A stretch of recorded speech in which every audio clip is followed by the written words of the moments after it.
10장 32절부터 42절 말씀을 가지고 십자가와 보상이라는 제목으로 하나님 말씀 증거하겠습니다. 십자가와 보상. 교회에서 오면 십자가를 진다라는 말을 합니다. 흔히 우리가 어려운 일을 겪고 자기가 감당할 책임을 짊어졌을 때 십자가를 진다라고 얘기를 합니다. 이건 예수님 안 믿는 사람들도 그렇게 얘기를 하죠. 흔히 절에서 스님들이 네가 십자가를 져라 이렇게 스님들도 얘기를 한다고 해요. 그만큼 이 십자가는 종교를 주어라 모든 사람들에게 그 헌신, 수고, 희생을 바라는 걸로 얘기되고 있습니다. 그렇다면 우리가 교회 나와서 십자가를 지라는 주님의 말씀을 가지고 살아갈 때 왜 십자가를 지지 않을까 그런 생각을 해보았습니다. 왜 십자가를 지지 않겠습니까? 십자가를 지는 건 어려우니까, 상이 없으니까, 보상이 없으니까, 또 십자가와 자기 부인의 의미를 몰라서 십자가를 안 지는 것입니다. 십자가 의미를 알고 자기 부인의 의미를 안다면 십자가를 질 것이죠. 십자가를 져서 뭐하냐? 나는 안 진다, 힘든다. 그 보상을 안 해주니까 그런 거죠. 우리 이 세상 법칙은 다 보상이 있잖아요.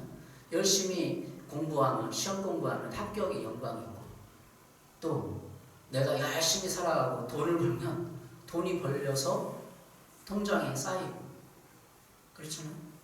복권을 사면 당첨이 되는 거고. 근데 십자가를 지면 도대체 뭐가 있냐는 거죠. 그것은 오늘 제가 성경 말씀을 쭉 묵상하다가 십자가 의미를 생각해 보다가 40절부터 42절 읽고 십자가와 보상에 관계가 있구나 그걸 느끼고 묵상하게 되었습니다.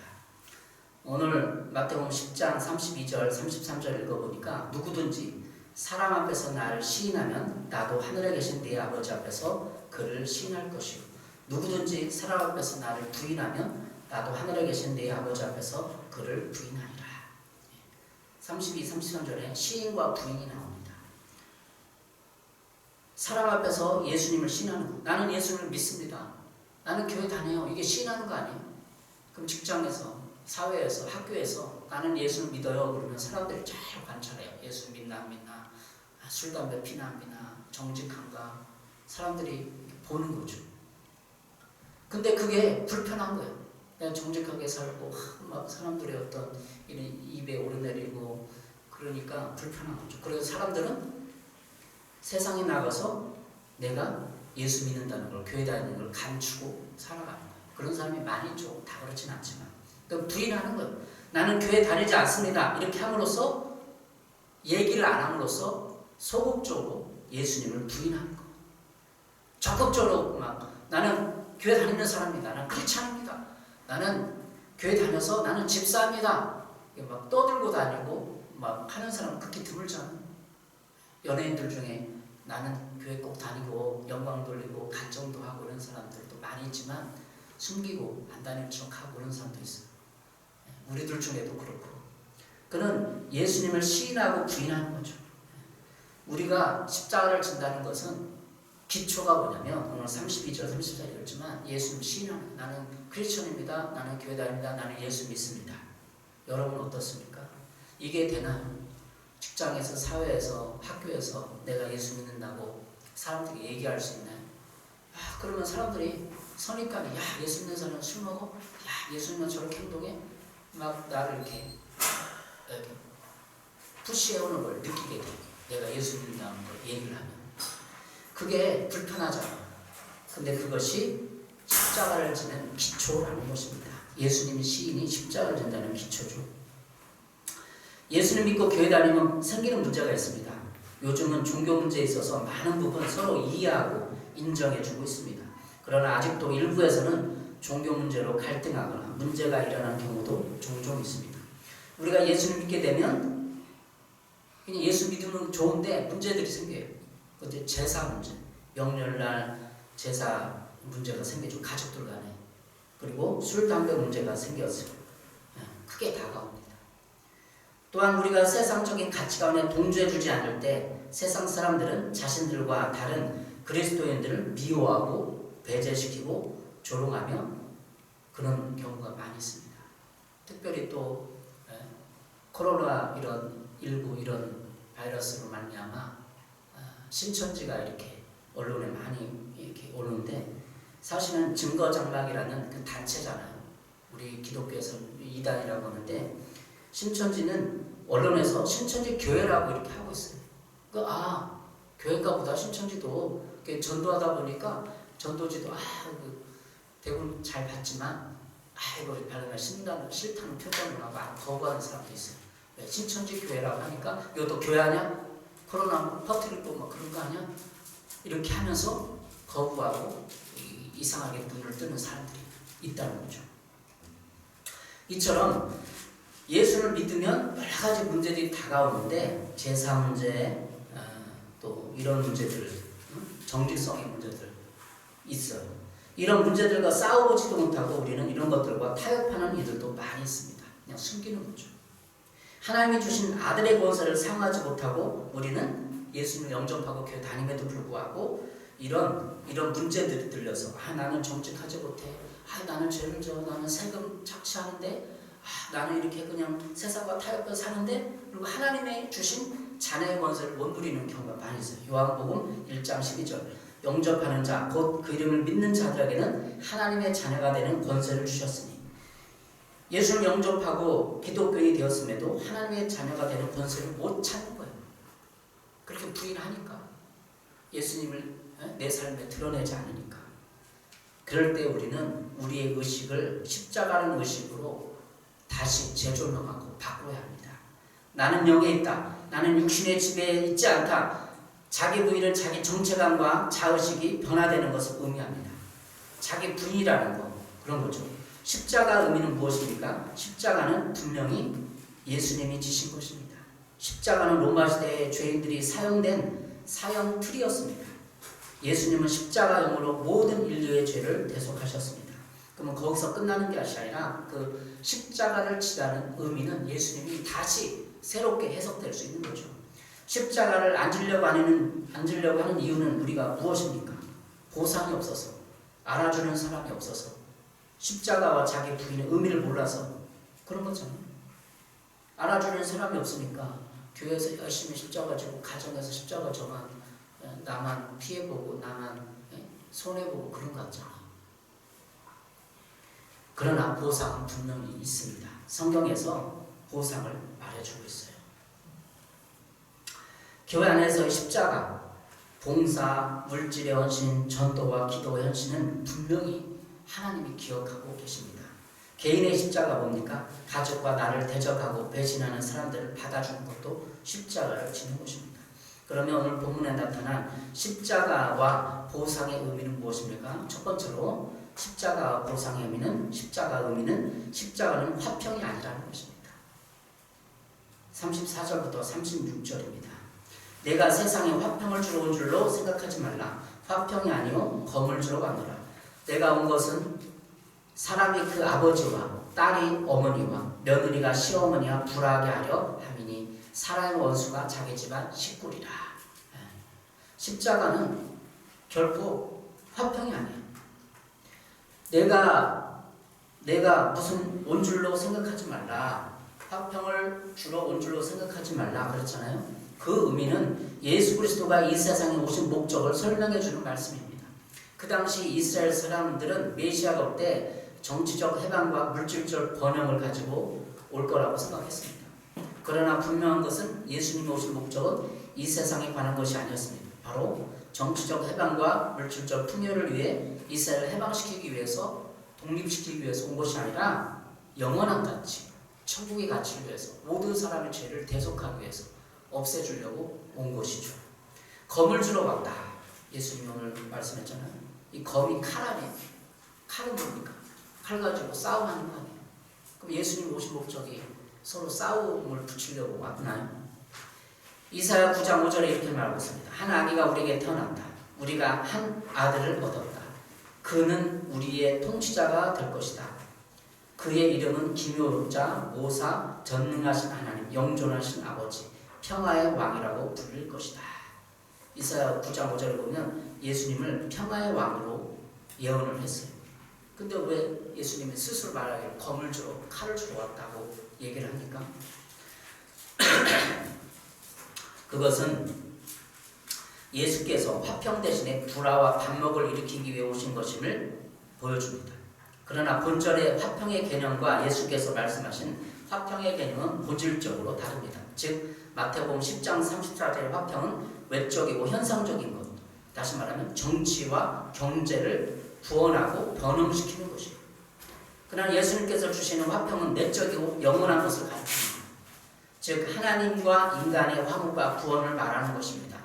예수님의 검을 주러 왔다는 것은 화평이 무조건적인 양보다 타협이 아닌 진리를 위해 투쟁을 통해 얻어질 것임을 보여주는 것입니다. 즉 하나님의 나라는 이 세상과 타협을 통해 이루어지는 것이 아니라 이 세상의 모든 죄악을 척결하는 것으로 이루어지는 것입니다. 죄 많은 세상은 결국 예수 그리스도의 통치를 거부하게 될 것입니다. 우리가 전도를 해보십시오. 기교회를 세우고 기독교 단체를 세워서 보십시오. 그들이 받아들입니까?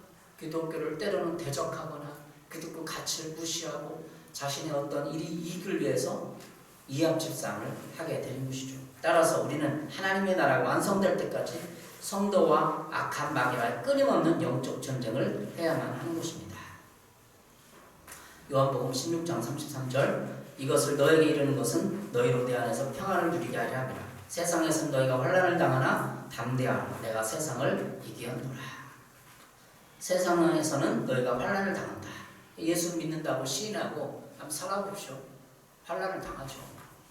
어떤 문학계라든지 예술계라든지 스포츠계라든지 내가 예수 믿는다고 해보십시오. 내 주변의 사람들이 나를 너 진짜 예수 믿어? 그러면서 이렇게 보고 하는 거죠. 마귀가 그런 사람 들어서 우리를 환난을 당하게 만드는 거죠. 마귀들은 끊임없이 우리를 공격하고 환난을 당하나 예수님께서 담대하라. 내가 세상을 이기었노라. 너희로 내 안에서 평안을 누리게 하느니라. 예수님이 온 것은 바로 그거예요. 마태복음 10장 35절 36절입니다. 나는 내 아들이 제 아버지를, 딸이 제 어머니를, 며느리가 제 시어머니를 거슬러서 갈라서게 하려 왔다. 사람의 원수가 자기 집안 식구일 것이다. 우리 예수를 믿으면 처음에 안 믿는 가정에 예수를 믿으면 사람들이 이렇게 보는 거죠. 제가 처음 예수 믿게 되었을 때 초등학교 때 제가 예수님을 안 믿고 누나가 처음 초등학교 때 예수를 믿게 됐어요. 중학교 아마 1학년 때였을 거예요. 근데 제가 초등학교 때 누나가 교회 다녔는데 많이가 안 다녔어요. 2달, 3달.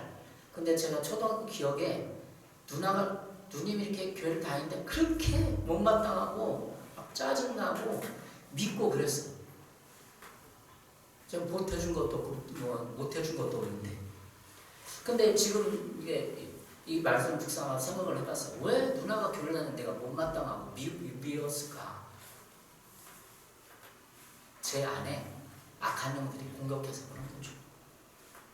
그래서 우리가 어떤 한 집에 예수를 처음 믿는 사람이 오면 되게 막 미운 간증들 많이 들어봤는데 예수 믿으면 가만히 안 사람들이 교회 나가지 말라 막 두드러 패고 막 나가라고 그러고 막 그래. 왜 그럴까요? 왜 자기 딸인데 가족인데 그렇죠. 그만큼 속에서 악한 놈들이 미움이 올리는 거, 미입게 만드는. 교회 다니면 왜 이렇게 미운 줄 모르겠어요. 그것이 바로 아들이 제 어머니를, 딸이 제 어머니를, 며느리가 시어머니를 거슬러서 갈라서게 하려 함이라. 오늘 35절에 내가 온 것은 사람이 그 아버지와 딸이 그 어머니와 며느리가 시어머니와 불화한다는 것을 세번역서 맞서게. 여기 오늘 이 세번역 성경, 표준 세번역 성경에는 거슬러서 갈라서게 한다. 이것이 여러분의 우리의 십자가입니다. 우리가 예수 안 믿는 곳에 가보십시오. 우리를 환영해 줍니까? 처음부터 환영하고 우리를 길길이 환영하고 칭찬해 주고 하잖아요. 거슬르고 맞서고 불화하게 되는 거예요. 근데 제가 예수님을 이제 중학교 때 이제 교회 다니게 되는데 그리고 진리를 알게 됐죠. 예수 그 십자가 의미를 깨닫게 되었죠. 그때 핍박을 받게 되었어요. 너는 왜 제사를 안 드리냐? 막 중고등학교 때 제사를 안 드린다고 막 눈치 주고 막 그랬거든요. 그래서 집에 들어가겠어요. 제삿날은 집에 들어가기 싫어했어요. 그래서 집에 안 들어가고 교회에서 잤어요. 막 뭐라고 그러니까 혼나니까 막 형들이 막 뭐라 그러고 막 윽박지르고 뭐 하니까 안 들어가서 제사 욕 수툭해 먹고 그 핍박하는 거야. 왜 제사를 안 드리냐 이거지. 도대체 너는 왜? 야, 그 제사를 드리면 이건 그런 게 아니라 조상을 섬기는 거야. 막 이렇게 회유도 하고. 근데 제가 고3 정도 되니까 회유해가지고 힘들더라고요. 그래서 한번 제사를 드렸어요. 몇 번 제사를 드렸는데 양심의 가책을 들고 그래서 이제 집에 와서 이제 뭐 이렇게 기도를 하는데 너무나 양심의 가책을 드는 거예요. 근데 우리 집 뒤에 작은 기도원 가서 통곡을 했어요. 주님, 제가 제사를 드렸습니다. 이제 다시는 안 드리겠습니다. 하고 안 드렸어요. 이게 여러분 제사 안 드리는 게 그냥 우리 그냥 간증 것이 게 아니라 얼마나 십자가를 지는 건지 몰라요. 고통스럽고 가족들이 뭐라 그러고. 두 번째 오늘 본문을 통해서 십자가를 진다는 의미는 자기를 부인하고 자기 십자가를 져야 합니다. 오늘 38절, 39절입니다. 또 자기 십자가를 지고 나를 따르지 않는 자는 내게 합당하지 아니하리라. 그러나 예수님의 메시지는 이런 메시지. 자기 십자가를 지고 나를 따르라 그랬잖아요. 근데 이것을 제가 예전에는 많이 생각을 했어요. 많이 이렇게 우리 흔히 아는 내용이잖아요. 그런데 제가 로마서 성화의 관점으로 묵상하다가 오늘 이 본문을 묵상하면서 많이 깨닫게 되었어요. 이걸 성화의 관점으로 보면 그냥 자기를 부인해야 돼요. 근본적인 말씀을 예수님은 하고 있는 거예요. 거룩하심에 대해서. 십자가를 져라. 마태복음 16장 24절. 이에 예수께서 제자들에게 이르시되 나를 따라오려거든 자기를 부인하고 자기 십자가를 지고 나를 따를 것이니라. 누구든지 나를 따라오거든 자기를 부인하고 제 십자가를 지고 나를 따라오라. 예수님의 십자가가 아니죠. 그러니까 예수님의 십자가의 고통을 우리가 동참하는 게 아니죠. 다만 자기를 부인한 다음에 자신의 십자가, 제 십자가를 지는 것입니다. 자기 부인을 하지 못하는 이유는 오늘 38절에 있습니다. 그 자기라는 게 뭐죠? 여기서 자기를 부인하고 자아를 부인하고 육신의 일은 생각과 감정과 의지를 하나님 말씀과 뜻에 복종시키지 않습니다. 성화는 사도 바울의 관점으로 생각해 보았습니다. 성화는 거룩해지는 것입니까? 육신을 따른 자는 육신의 일을, 영을 따른 자는 영의 일을 생각하느니 육신의 생각은 사망이요 영의 생각은 생명과 평안이니라. 로마서 8장 5장 6절이죠. 육신을 따르는 육신의 일을 생각하고 영을 따르는 자는 영의 일을 생각해요. 육신의 생각은 사망이고 영의 생각은 생명과 평안이에요. 그러면 우리가 생각을 할 때 뭘 생각? 육신의 것, 먹을 거, 입을 거. 육신이 필요한, 이 몸이 필요한 거는 먹을 거, 입을 거. 또 쾌락을 느끼는 거. 이런 걸 생각을 하면 내가 육신에 속해서 하나님의 영의 일을 생각하지 않는 거예요. 그럼 자기 분이 안 되는 거예요. 왜 자기 분이 안 됩니까? 우리는 육신 것만 생각하니까 자기 분이 안 되는 거예요. 육신은 뭘 줘? 더 많이 자야 되고, 더 많이 입어야 되고, 더 많이 존중받아야 되고, 더 많이 인기를 누려야 되고, 더 기쁨과 즐거움을 통해서 자기 만족을 얻어야 돼. 이게 육신의 일 아닙니까? 로마서 12장 1절에 그러므로 형제들아 내가 하나님의 모든 자비하심으로 너를 권하노니 너희 몸을 하나님이 기뻐하시는 거룩한 산 제물로 드리라. 이는 너희가 드릴 영적 예배니라. 구약시대 때의 제물은 이렇게 레위기에 보니까 번제를 드리는 거예요. 레위기 1장에 나오는 소를 잡아다가 흠없는 수컷으로 잡아서 제사장이 잡아서 그걸 번제물에 머리에 안수하는 거예요. 소의 내 죄를 안수해서 전가시키는 거예요. 그럼 내 죄가 소한테 가는 거죠. 소 머리 안수하고. 그걸 레위기 1장 5절 6절입니다. 그는 여호와 앞에서 수송아지를 잡을 것이요 아론의 자손 제사장들은 그 피를 가져다가 회막문 앞 제단 사방에 뿌릴 것이며 그는 또 그 번제단에 제물을 벗기고 각을 뜰 것이요. 그러니까 소를 잡아다가 내 죄를 전가시키고 그 소의 각을 뜨고 가죽을 벗기는 거예요. 그게 제사예요. 그럼 로마서 12장 1절에 하나님이 기뻐하시는 산제물로 드리라는 것은 나를 가죽을 벗기고 각을 뜨고 내장을 꺼내놓고 이렇게 하라는 거죠. 그게 자기 부인의 의미예요. 제사는 각을 떠야 해요. 구약시대의 제사는 각을 떠는, 유교 제사는 그냥 음식을 차려놓고 절했지만 우리 기독교 구약 성경의 제사는 제물을 죽여서 피를 뿌리고 각을 뜨고 내장을 꺼내고 그런 거예요. 제단 위에 불태워 드리는 거예요. 그래서 향기를 함께 드리는 거예요. 이게 제사예요. 그러면 신약시대 때 우리의 산 제물은 뭐냐면 우리 자신의 각을 떠야 돼요. 그래서 우리 사역, 우리 교회 사역은 회개 사역이 제물의 각을 뜨는 것입니다. 오늘 자기 십자가를 지고, 이 말은 십자가의 로마의 사용 도구였습니다. 자신이 매달린 십자가를 지고 형장으로 끌려가는 것을 의미했습니다. 이것은 주님을 따르기 위해서 어떠한 고난도 각오해야 됐습니다. 즉 십자가를 진다는 것은 단순히 생활과 육체의 아픔 등을 말하지 않고 자신이 고통스럽게 겪는 모든 것을 가리켰습니다. 자기 부인을 의미하면서 자기 부인이 된 사람이 예수님을 믿으면서 어렵게 느끼는 모든 고통 등을 의미했습니다. 자기 십자가 의미가 그렇다는 거죠. 자기 십자가를 지는 것은 예수님을 따르는 자에게 요구되는 적극적인 측면이었습니다. 자기 십자가를 많이 지만 그 중에 자기 주변에 가장 가깝게 있는 사람들과 가족들이 되는 경우가 많습니다. 나와 성격이 다른 사람을 이해하고 받아주는 것, 그 자체가 십자가를 지는 것입니다. 그럼 십자가를 지는 것이 우리의 삶에 적용했을 때 자기와 같으면 십자가도 아니죠. 나와 다른 사람, 나를 받아주고 이해해주지 않는 사람을 존중해주고 그런 것이 십자가를 지는 거죠. 나를 비난하거나 나 생활 방식을 판단하거나 조롱하는 사람들을 받아주는 것, 그것이 십자가 지는 것입니다.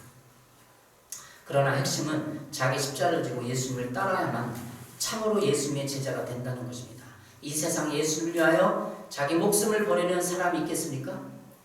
그들은 자기 자신을 부인하였기에 그의 육체적인 피해와 희생도 감수할 수 있는 사람들입니다. 우리의 삶은 현재 유교적인 그리스도인입니다. 예수님을 믿고 교회 다님에도 아직 유교적인 틀이 깨어지지 않았습니다. 우리의 삶은 예수님의 기독교인이 되어야 합니다. 가정의 삶도 자유와 사랑 그리고 인격적인 존중, 의사결정 시 가장의 제사장적 책임과 의무를 다해야 합니다. 우리의 삶도 살아있는 제사를 드리기 위해서는 내 자신의 내면의 각을 떼야 합니다. 구약시대 때는 제물을 죽이고 피를 흘려서 또 버리고 그 각을 떴어요. 그 내장을 꺼냈어요. 그러면 우리는 뭐죠? 현재 레위기 1장 6절 그는 또 그 번제물의 가죽을 벗기고 각을 뜰 것이요. 제물의 가죽을 벗기는 거죠. 이 가죽을 벗기는 게 뭡니까? 번제물의 가죽을 벗기는 것은 내가 내 자신의 가면은 숨겨둔 가면을 벗어내는 거예요.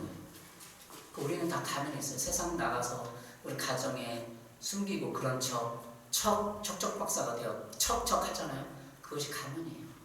그러니까 내가 산 제물이 되기 위해서는 내가 스스로 내 가면을 벗고 구약 그 제물에 있던 가죽을 벗기듯이 내 가면을 벗어야 돼요. 심리적인 방어 기제를 벗어버리는 것이 내 자신을 각을 뜨는 것입니다. 우리는 다 가면을 쓰고 있습니다. 그 가면을 벗고 회개 기도문을 읽으며 우리는 내 자신의 육신의 각을 뜨는 것입니다. 그리고 우리 자신을 불살라야 합니다. 우리 자신을 분해하고 분류해서 내 자신을 이해하고 불태우는 것입니다. 내 자신을 십자가에 못 박는 것은 이미 내 자아가 죽은 것을 확인하고 육신의 자아를 태워 없애는 것입니다. 그러면 우리는 성령의 생각으로 가득 차서 우리의 성령의 생각과 가르침을 받게 됩니다.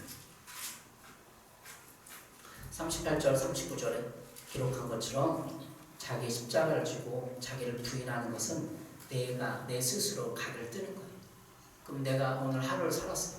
저녁에 가만히 앉아서 오늘 어떻게 살았나 생각을 하는 거예요. 우리 아이에게 항상 자기 전에 물어봅니다. 얘야 오늘 좋았던 거 뭐였어? 오늘 어려웠던 거 뭐였어? 물어봅니다. 그게 각을 뜨는 거예요.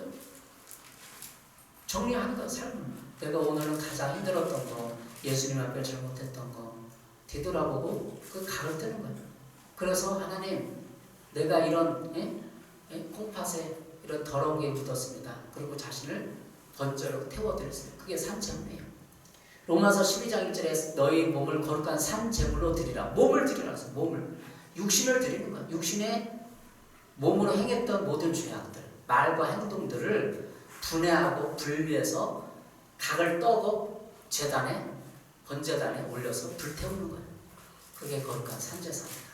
자기 부인을 하지 않으면 우리는 예수님이 이 땅에 허락한 모든 것이 없어요.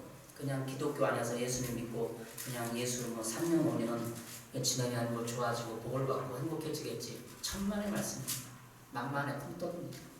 자기 부인하지 않으면 자기를 성찰하고 분류하고 각을 떠서 불태우지 않으면 기적은 없어요. 예수 믿는 맛을 모르고 10년이 가도 20년이 가도 그렇게 살가지고 기독교인이 수많아요. 자기 부인하지 않았기 때문에 육신의 정욕에 굴복했기 때문에 저도 부족하지만 여러분 자신을 성찰하고 각을 뜨십시오. 산제물로 드십시오. 여러분 몸을 제단에 드리십시오. 늘 생각하고 내가 잘한 거 잘못한 거 분류하십시오.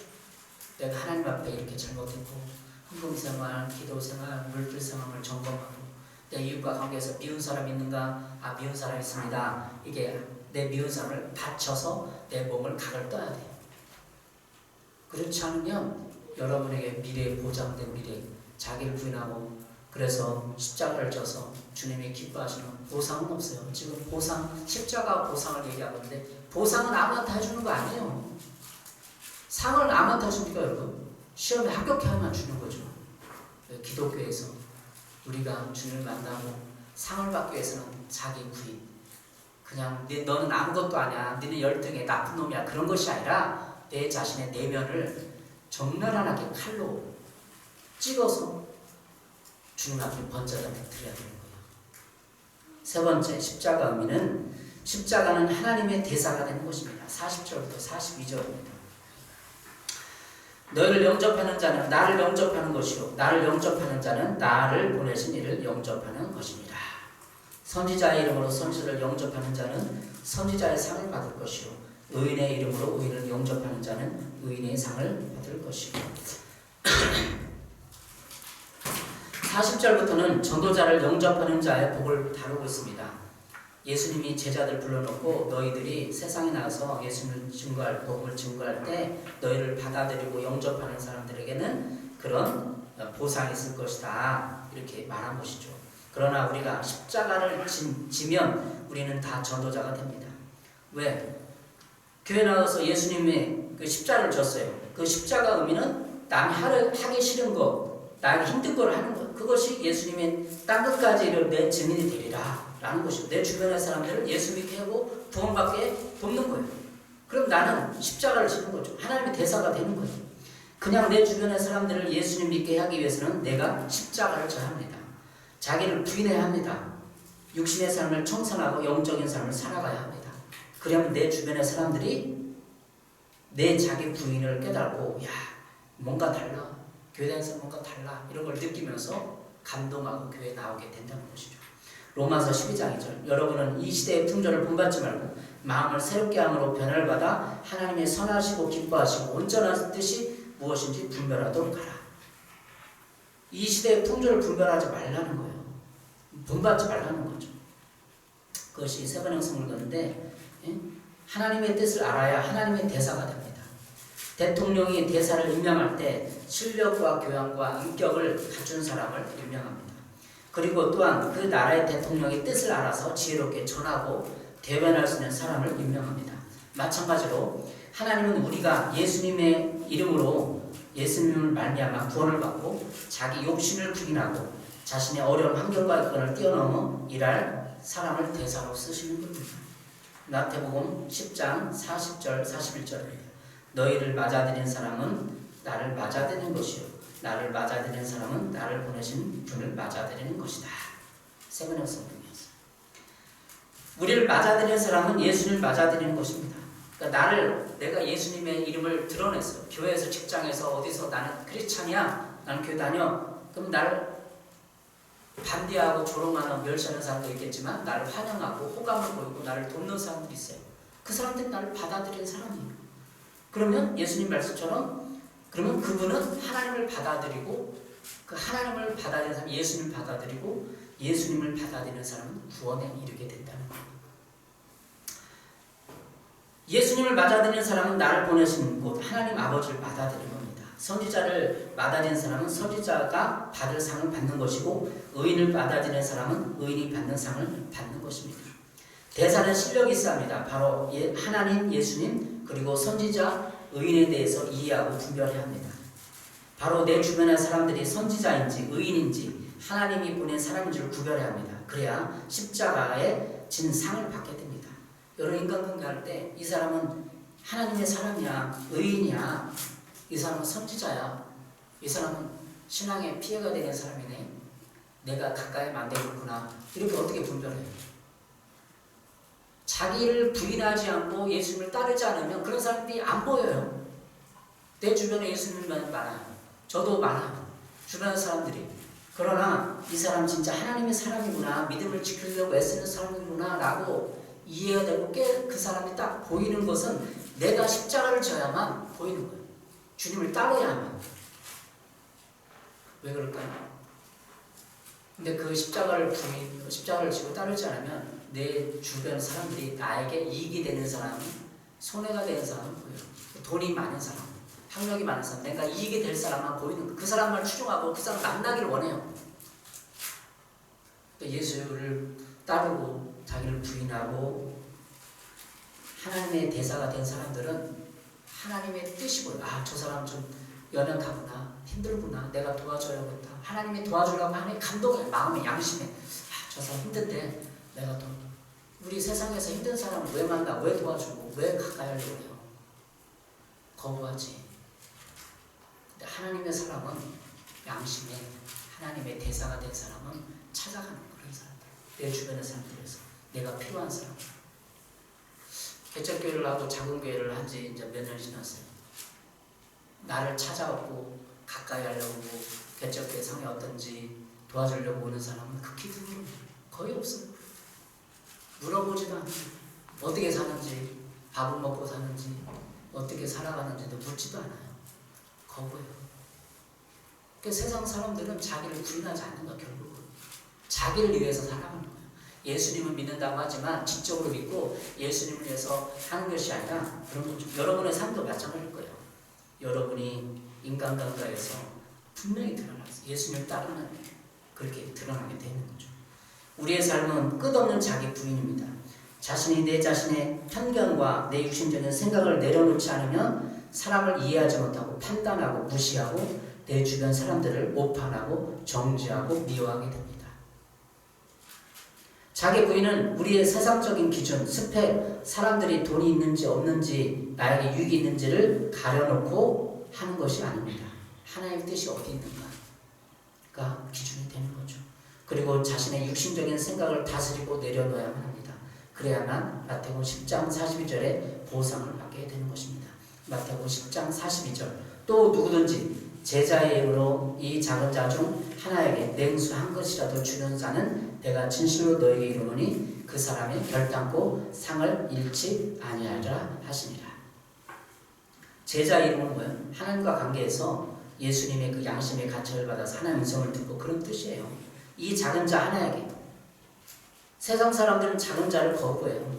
작은 자는 돈이 없죠, 스펙이 없죠, 나에게 불리하죠, 돈 꺼달라고 그러죠, 나를 괴롭히죠. 근데 우리 교회는, 제가 목사님께 이 작은 자를 찾아야 돼요. 작은 자, 돈이 없고 불편하고 믿음도 연약한 자를 하나님이 가라고 가는 거예요. 이게 제자 아닙니까? 이게 자기 부인하고 십자가를 지는 거 아니에요? 그래, 작은 자에게 냉수 한 그릇을 주는 자는 결단코 상을 잃지 아니라, 상을 주겠다는 거예요. 예수님께서, 주 하나님께서 그렇게 행동했을 때, 이 세상에 살았을 때 상을 주겠다는 거예요. 보상을 해주겠다. 여러분의 삶, 그리스도의 삶은 결코 실패하지 않는 삶입니다. 그래서 우리가 많은 간증을 들어요. 천국에 가는 사람 듣고, 수많은 사람들 간증을 듣고 얘기를 들어요. 천국에 가보니까, 야, 그 사람이 천국에 갈 줄 몰랐어. 그런데 그러잖아요. 어느 목사님은 천국에 가니까 배달을 하고 있다. 저는 우스갯소리로 누가 만들었냐 얘기했지만, 왜 이 목사님이 배달하고 있어요? 이 세상에서 그만큼 누린 걸, 큰 뭐 이렇게 누리고 사람 성기를 받고 그런 거죠. 저도 천국에 가보면 완전히 이게 역전된 상황을 볼 것 같아요. 예? 작은 교회, 개척교회 했던 목사님들이 상급이 없을 줄 알죠. 그렇지 않아. 완전히 역전된 세상적인 가치관이 완전 틀어지는 어떤 다른 세계가 있는 거예요. 천국은. 한 사람이 한 소자에게 한 것을 하나님 기억하고, 그것은 교회가 크고 성도가 많아서가 아니라 그 사람이 어떻게 하나님을 섬기고 부인하고 한 사람 한 사람 냉수하는 것을 대접하는지 그 마음의 의도에 따라 상을 주는 거예요. 구약 성경에 수많은 사람들이 하나님의 길을 갔습니다. 아브라함, 이삭. 그 중에 창세기 18장에 나오는 아브라함이 행인 세 사람을 떡과 고기로 대접하고 사라가 앞으로 잉타하여 아들을 낳을 것임을 받게 되었습니다. 창세기 18장에 나와요. 아브라함이 떡과 고기를 가지고 송아지를 잡고 그 세 사람을 대접했어요. 근데 그 사람들이 성경 보니까 천사들이었어요. 그래서 너에게 내년에 이맘때 아들 낳을 것이다. 축복을 받았죠. 상을 주는 거예요. 손님을 대접하니까 상을 주는 거예요. 아브라함은 조카 롯과의 관계에서 창세기 13장 8절 9절입니다. 아브라함의 노색이 이르되 우리는 한 친족이라 나나 너나 내 목자나 서로 다투게 하지 말자. 내 앞에 온 땅이 있지 아니하냐. 나를 떠나가라. 내가 장은 나는 구하고 내가 구하면 나는 주하리라. 롯과 갈등 관계에서 내가 장 나는 구하겠다. 선택해라. 선택권을 떨어지면 준 거예요. 아브라함이. 그러니까 아브라함이 하나님께 믿음의 조상으로 복을 받는 거예요. 우리 선택 상황이 있어요. 내가 좋은 거 같잖아. 먹을 것도 요즘에 우리 아이가 먹을 거에 막 관심을 가요. 그래서 좋은 걸 더 먹겠다고 그러는 거죠. 우리도 세상 법칙에 따라 어른들도 세상에 나가서 내가 이걸 먼저 먹겠다. 근데 그리스도인은 당신이 먼저 선택하십시오. 무하십시오. 나는 자하겠습니다. 양보하겠습니다. 이게 그리스도인의 삶이에요. 근데 그렇게 하냐? 자기를 부인해야만 그렇게 되는 거예요. 요한계시록 2장 10절입니다.